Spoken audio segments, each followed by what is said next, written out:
اعوذ باللہ من الشیطان الرجیم بسم اللہ الرحمن الرحیم وَلَقَدْ يَسَّرْنَا الْقُرْآنَ لِلذِّكْرِ فَهَلْ مِن مُدَّكِرٍ۔ آج ہم نے جو سبق پڑھنا ہے وہ پیش اور دو پیش کے متعلق ہوگا، اور اس سے پہلے ہم نے جو ہے نا زبر اور زیر کا الحمدللہ پڑھ لیا ہے، اور اسی طرح دو زیر اور دو زبر کا بھی پڑھ لیا ہے، دو زبر دو زیر کا ہو گیا ہے۔ تو ابھی پیش اور دو پیش کا انشاءاللہ ہم نے اس سبق کو سمجھنا ہے، اور اس میں جو غلطی ہوتی ہے اس کو بھی جو ہے انشاءاللہ واضح کرنا ہے۔ پیش جو ہے نا اس طرح جو ہے آنکھ کی طرح جو بنا ہوتا ہے اس کو پیش کہتے ہیں، اور حرف کے اوپر ہوتا ہے پیش۔ ہدایت نمبر 1، پیش کی شکل یوں ہوتی ہے، یعنی اس طرح، اور یہ حرف کے اوپر ہوتی ہے۔ ہدایت نمبر 2، حرکت کو معروف ہی پڑھیں، مجہول نہ پڑھیں۔ حرکت کوئی بھی ہو، زبر ہو، زیر ہو، پیش ہو، کوئی بھی حرکت ہو تو مجہول نہیں پڑھنا، آپ نے مجہول سے بچنا ہے۔ اچھا، مجہول جو ہے وہ آگے انشاءاللہ جو ہے نا پڑھتے وقت آگے مشق میں جو ہے انشاءاللہ میں بتاتا ہوں کہ مجہول جو ہے لوگ کس طرح پڑھتے ہیں اور صحیح پڑھنا جو ہے نا کیا ہے۔ تو مجہول کے مقابلے میں معروف ہے تو ہم نے معروف پڑھنا ہے، تو معروف کس طرح پڑھا جائے گا وہ انشاءاللہ آگے اس کی جو مشق ہے اس میں جو ہے نا واضح کرنا ہے انشاءاللہ۔ ہدایت نمبر 3، پیش کو اتنا نہ کھینچا جائے کہ وہ واو مدہ کی آواز پیدا ہو جائے، جیسے بو کو کھینچنے سے بو اور تو کو کھینچنے سے تو کی آواز پیدا نہ ہو۔ نیز اتنا جلدی بھی نہ کریں کہ جھٹکا محسوس ہو، اس سے بچنا ضروری ہے۔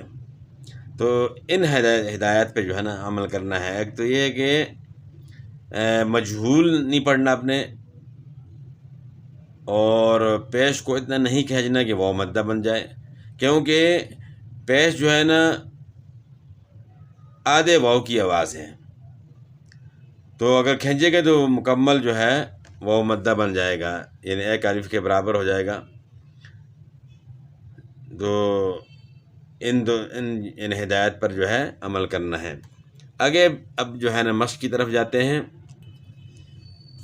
یا زبر یا، ہا زبر ہا، یا با پیش بو، یا بو، یعنی ہونٹ پیش میں گول ہوتے ہیں، پیش میں اور واو میں، اور کسی حرف میں آپ نے ہونٹ گول نہیں کرنے سوائے پیش اور واو کے، کیونکہ پیش بھی آدھا واو ہے، آدھے واو کی آواز ہے، تو اس لیے پیش میں بھی ہونٹ گول ہوں گے تو معروف پیش ادا ہوگا۔ اگر آپ پیش میں ہونٹ گول نہیں کرتے تو پھر معروف کی بجائے مجہول ہو جائے گا، اس طرح یہبو، یعنی پیش میں ہونٹ گول کریں گے یہبو، بو کی آواز جو ہے نا آدھی کریں تو بو، اور اگر آپ جس طرح عام لوگ مجہول پڑھتے ہیں یہاں بو پڑھتے ہیں، بو نہیں پڑھنا۔ اس طرح صحف صحف اس طرح پڑھتے ہیں، سو پڑھتے ہیں، سو صحفی صحفی صحفی، پیش میں جو ہے نا آپ ہونٹ گول کریں گے انشاءاللہ صحیح پڑھا جائے گا۔ تو صاد کو موٹا کرنا ہے، صاد جو ہے نا موٹے حروف میں سے، حروف مستعلیہ میں سے، صحفی صحفی، حبوکی حبوکی، ربوع، را کے اوپر پیش ہو تو را موٹی پڑ جاتی ہے، عین کے بعد جو ہے آپ نے احتیاط کرنا ہے کہ حمزے کی آواز سے بدل نہ جائے، ربوع نہیں پڑھنا، ربوع پڑھو گے تو پھر حمزہ بن جائے گا، عین کی آواز حمزہ سے بدل جائے گی، ربوع گلے کے درمیان سے آپ نے آواز نکالنی ہے، ربوع، رسولو، تزیغو، اعیضو، وا جو ہے نا موٹے حروف میں سے ہے تو وا کو موٹا کرنا ہے، اعیضو، حبوث حبوث حبوث۔ تو یہ یعنی پیش جو ہے آپ نے جو ہے پیش کو معروف ادا کرنا ہے، مجہول سے بچنا ہے۔ منیع، وجد، لعین، حسن، قتل، فعیل، افوقی، سوقیط، قاف اور طا دونوں جو ہے حروف مستعلیہ میں سے ان کو موٹا کرنا ہے، سوقیط، سوقیط، ذکر، دعیہ، یہاں بھی جو ہے نا عین کا خیال کرنا ہے کہ دعیہ نہ ہو جائے، حمزہ سے عین بدل نہ جائے، دعیہ، نفیخ، نقطہ والی خا یہ موٹے حروف میں سے ہے، حروف مستعلیہ میں سے اس کو موٹا کرنا ہے، نفیخ، کلمتون، یعنی مجہول نہ ہو جائے، کلمتون، تن نہ ہو جائے، تن جو ہے آواز مجہول کی ہے، کلمتون، اخارو، اخارو، قریء، سئیل، وہو، تو دونوں جگہ واو ہے، واو میں اپنے ہارن گول کر کے ادا کرنا ہے۔ عام طور پہ جو ہے نا غلطی لوگ کر جاتے ہیں کہ واو کی ادائیگی میں اوپر والے دانت نچلے ہارن کے ساتھ لگاتے ہیں، تو یہ غلطی ہے، یہ واو کا مخرج نہیں، واو کا مخرج جو ہے دونوں ہارن گول ہوں گے، لیکن اس طرح گول ہوں گے کنارے آپس میں ملے ہوں گے، درمیان میں سے ایک غنچہ سا بن جاتا ہے، اس طریقے سے جو ہے نا واو میں ہارن گول کرنے ہیں، وہو، وہو، حشر، نذوری، نذوری، یعیدو، یعیدو، یعیدو نہیں پڑھنا ہے، یعنی یعیدو پڑھا تو پھر حمزہ سے بدل جائے گا، یہ عین کی آواز گلے کے درمیان سے، یعیدو، اور دو نہیں پڑھنا، دو جو ہے نا مجہول آواز ہے، یعیدو،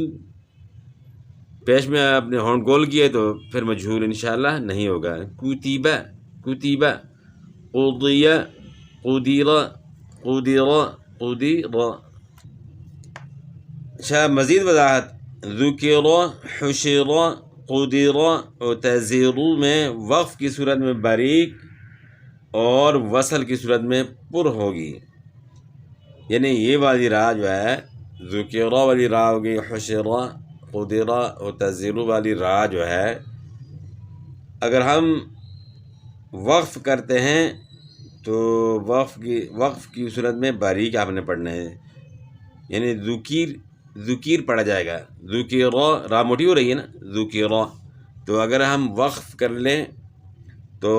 اس صورت میں را ساکن سے پہلے والے حرف کے نیچے زیر ہو تو را باریک پڑھی جاتی ہے، تو اس قاعدے کے تھرو جو ہے نا یہ پھر باریک ہم نے پڑھنا ہے، ذکر، ذکر، وقف، ذکیر، ذکیر، را باریک ہو جائے گی، حشر، را موٹی پڑھی جا رہی ہے، وقف کریں گے، حشیر، حشیر، قدر، را موٹی پڑھی جا رہی ہے لیکن وقف کریں گے تو را ساکن سے پہلے زیر ہو جائے گی، تو را ساکن سے پہلے زیر ہو تو باریک پڑھنا ہوتا ہے، قدیر، اور تزیر، را کے اوپر پیش ہو تو موٹا پڑھنا ہوتا ہے، اور را ساکن سے پہلے زیر ہو تو پھر باریک، تزیر، وقف، تزیر، تزیر، تو اس طریقے سے جو ہے نا ان کو پڑھنا ہے۔ نوٹ، نذوری میں وصل کی صورت میں باریک پڑھی جائے گی لیکن وقف کی صورت میں پر پڑھی جائے گی، نذوری۔ اب اگر ہم وقف کرتے ہیں، ویسے نذوری را باریک ہے نا، تو نذور وقف کیا تو را ساکن سے پہلے پیش ہے، تو را ساکن سے زبر یا پیش ہو، را ساکن سے پہلے والے حرف پر زبر یا پیش ہو تو را موٹی پڑی جاتی ہے، نذور ہو جائے گا، نذوری باریک ہے تو وقف کیا، نذور، نذور۔ قاعدہ نمبر 1، جس کلمے کے آخر پر پیش ہو تو وقف کی صورت میں اسے ساکن کر کے پڑھیں، ساکن کر کے پڑھیں گے، جیسے رسول، رسولو، رسولو پر وقف رسول ہوگا، رسول، یعنی آخری حرف جو ہے اس کے اوپر اگر پیش ہے آپ اس پہ وقف کرتے ہیں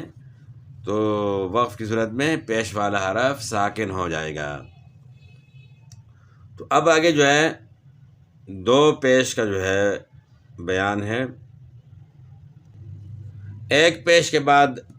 دو پیش جو ہے اس لیے لائے گئے ہیں کہ تاکہ جو ہے پیش اور دو پیش کی آواز میں فرق معلوم ہو جائے۔ دو پیش کو تنوین بھی کہتے ہیں، اور تنوین پر بعض اوقات غنہ کیا جاتا ہے، ہدایت نمبر 1، دو پیش کی تنوین کو ادا کرتے وقت حرف کو اپنی ذات سے زیادہ نہ بڑھایا جائے، جیسے بن سے بون نہ بن جائے بلکہ بن ہی پڑھا جائے، نیز اسے مجہول بھی نہ پڑھا جائے۔ یعنی دو پیش کو اگر آپ پڑھتے ہیں تو ایک بات جو ہے نا آپ نے اس میں احتیاط کرنا ہے کہ زیادہ نہیں کھینچنا، حرکات کو ویسے بھی کھینچنا نہیں جہاں حروف مد نہ ہو، کھڑی حرکات نہ ہوں، وہ آگے انشاءاللہ اس کے بارے میں آئے گا۔ تو کھینچنا نہیں آپ نے، زبر زیر پیش اور دو زبر دو زیر دو پیش یعنی تنوین کو نہیں کھینچنا۔ بن بن دو پیش میں بھی آپ نے ہونٹ گول کر کے پڑھنا ہے، بن بون نہیں پڑھنا، بون پڑھا تو یا پھر اضافہ ہو جاتا ہے، بلکہ کیا پڑھنا ہے بن۔ اور مجہول بھی نہیں پڑھنا، مجہول کس طرح بون بادو پیش بون اس طرح جو پڑھتے ہیں نا مجہول ہے، اس طرح نہیں پڑھنا، بن بادو پیش بن۔ اچھا، قاعدہ نمبر 1، جس را پر پیش ہو وہ پر موٹی پڑھی جائے گی، جیسے بشرون بشرون، را کے اوپر دو پیش ہو تو اس کو موٹا پڑھنا ہے۔ ہدایت نمبر 2، بعض کلمات میں کچھ حروف موٹے اور کچھ باریک پڑھے جانے والے ہوتے ہیں، جیسے غلیلون غلیلون میں غ موٹا اور لام باریک پڑھا جانے والا حرف ہے، تو کہیں ایسا نہ ہو کہ غ کو پر ادا کرتے وقت لام کو بھی پر ادا کر دیا جائے اور نہ لام کی وجہ سے غ کو باریک کیا جائے۔ بس اس بات کا آپ نے خیال کرنا ہے، یہاں جو ہے کتاب میں اس بات کی طرف اشارہ کیا گیا ہے کہ بعض جگہ لوگ جو ہے یعنی بعض لوگ جو ہے وہ جس حرف کو موٹا پڑھنا ہوتا ہے تو ساتھ والے حرف کو بھی موٹا پڑھ لیتے ہیں، تو یہ غلطی نہیں کرنی۔ یا پھر وہ ساتھ والا حرف جو ہے وہ باریک ہوتا ہے تو موٹے حرف کو بھی باریک کر لیتے ہیں، تو اس غلطی سے بچنا ہے، خیال کرنا جو حرف موٹا ہے اس کو موٹا پڑھیں، جو باریک ہے اس کو باریک پڑھیں۔ غلیلون غلیلون لام باریک ہوگا، غا کو موٹا پڑھنا ہے، غلیلون۔ تو اس طریقے سے جو ہے نا اس کو ادا کرنا ہے۔ اسی طرح خشوبون بقراتون اور سرورون وغیرہ میں بھی احتیاط کرنی چاہیے کہ خاک کو موٹا پڑھنا ہے تو شین کو ساتھ موٹا نہیں پڑھنا، اس طرح قاف کو موٹا پڑھنا ہے تو با باریک ہوگی، قاف موٹا ہے، را کو موٹا پڑھنا ہے تو تا کو ساتھ موٹا نہیں پڑھنا، یعنی جو حرف باریک ہے اس کو باریک پڑھیں، جو موٹا ہے اس کو موٹا پڑھیں۔ اس طرح سرورون، تو یہاں دونوں را جو ہے نا، را کے اوپر پیش ہے، دوسری را کے اوپر دو پیش ہیں تو ان کو موٹا پڑھنا ہے، سین باریک ہوگا۔ اب دو پیش کی مشق کی طرف آتے ہیں۔ پہلے تو پیش اور اس کی مشق جو ہے نا ہم نے پڑھ لی الحمدللہ، تو دو پیش کی وضاحت ہو گئی اور دو پیش کی مشق۔ نصابون نصابون یعنی دو پیش کو مجہول نہیں پڑھنا، بن نہیں پڑھنا، نصابون نصابون۔ خشوبون غبراتون قطراتون حرجون، یعنی اس میں ناک سے آواز بھی اس طرح نہیں نکالنی، نصابون کر کے نہیں پڑھنا، کیونکہ اس کے بعد دوسرا لفظ جو ہے نا اگر ہوتا تو وہ الگ بیان ہے کہ وہ کب جو ہے اس میں غنہ ہوتا ہے، تو یہاں چونکہ غنہ نہیں ہوتا، اس کے بعد کوئی اور لفظ ہے ہی نہیں، تو اس لیے آپ نے اس میں جو ہے غنہ نہیں کرنا۔ اخون احدون زبدون حمرون قطرون مرضون عرضون قطاعون بیاعون غرفون خلقون ملکون رسولون غلولون نزولون قسمون قدمون اذنون سکنون غماؤن، تو اس طریقے سے ان کو جو ہے ادا کرنا ہے آپ نے۔ قاعدہ نمبر 2، جس کلمے کے آخری حرف پر دو پیش کی تنوین ہو اس پر وقف کرنے کی صورت میں اسے ساکن کر کے وقف کریں، جیسے قدغن پر اگر وقف کریں تو اسے قدر پڑھیں گے۔ تو بس یہ وقف کی صورت میں جو ہے نا آپ نے دھیان کرنا ہے کہ دو پیش والے حرف پر جب آپ وقف کریں، جسے یہاں مثال دی گئی ہے قدغن پر اگر آپ وقف کرتے ہیں تو قدر پڑھا جائے گا، یعنی اس کو دو پیش والے حرف کو آپ نے ساکن کرنا ہے۔ اچھا، قدرن اور قدرن سے قدر ہوگا۔ تاہم دو پیش کی تنوین اگر گول تا پر ہو تو اسے ہائے ساکنہ سے بدل کر وقف کریں، جیسے حسنتن سے حسنہ، یعنی حسنت نہیں پڑھنا آپ نے۔ گول تا پر بھی جب بھی آپ وقف کریں تو گول تا جو ہے یہ وقف میں ہائے ساکنہ سے بدل جاتی ہے، جس طرح یہاں لکھا ہوا ہے ہا ساکنہ ہو گئی۔ حسنتن وقف حسنہ حسنہ، تو اس طرح آخر میں نہیں ہا کی آواز آنی چاہیے۔ تو الحمدللہ آج ہم نے پیش اور دو پیش کے متعلق سبق پڑھا، تو امید کرتا ہوں کہ سبق پورا جو ہے ذہن نشین ہو چکا ہوگا۔ پھر بھی اگر بیچ میں جو ہے کوئی سمجھ نہ آئی دوبارہ آپ جو ہے نا ویڈیو کو جو ہے دیکھ کر اس کو سمجھنے کی کوشش کریں، اور پھر بھی سمجھ نہ آئے تو آپ کمنٹ کر کے پوچھ سکتے ہیں، اور اسی طرح جو ہے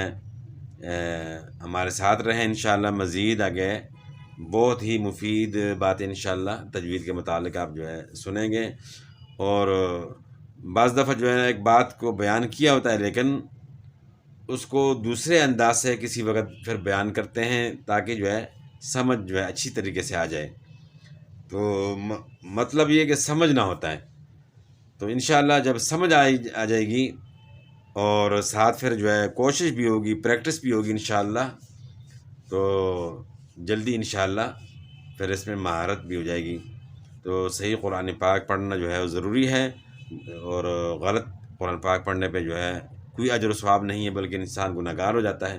تو صحیح قرآن پاک سیکھنا بہت ہی ضروری ہے، اس کے لیے کوشش کی ضرورت ہے تاکہ ہم جو ہے جو اجر و ثواب ہے وہ سمیٹ سکیں، اور آخرت کی کامیابی کا ذریعہ جو ہے نا ہمارے لیے قرآن پاک پڑھنا جو ہے اس آخرت کا ذریعہ بنے۔ تو اللہ تعالیٰ جو کچھ ابھی بیان کیا گیا ہے تو اللہ تعالیٰ اس کو قبول منظور فرمائے، اور باقی انشاءاللہ اگلے سبق میں حاضر ہوں گے۔ والسلام۔